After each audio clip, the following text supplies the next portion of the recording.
خب محمد داوود جان تو که هستی سیخا را چیز نمی کنی خب بلد نیستی چرا؟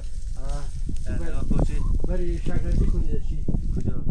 کدام رستوران ماما گل احمد که هست ماشاءالله استادم ماما گل احمد بله جان شما بخونه ما اینا میسید ما جا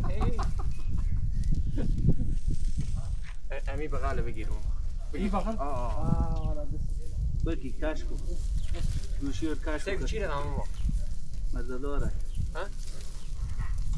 دیگه خوبه کمی دیگه نرم کنه خب نه نرم باید خوب سوخته شود نه سوزه ایت مزه نمیده دیگه جان هستی که اینا نه چه داره خب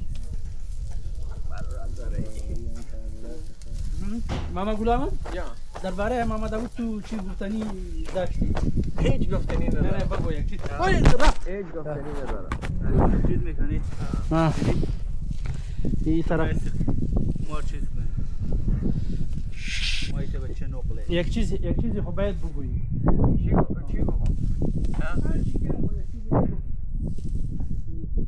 ماما هیراتی کاره خوب نمیکنه زنده باش افغانستان کارای خوب شما نمیکنی نه اینو من بردارم دیو جان تو ولی طرفداری هیراتی میکنی نه از ما هم یکی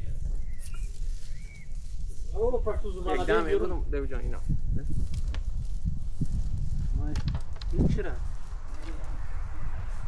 به خاطر زیاد چیز نشد ماما گل احمد بیخی ماما دیگه سوخته نشوی رو کم وزن نمیده باید بسوزه فهمیدی؟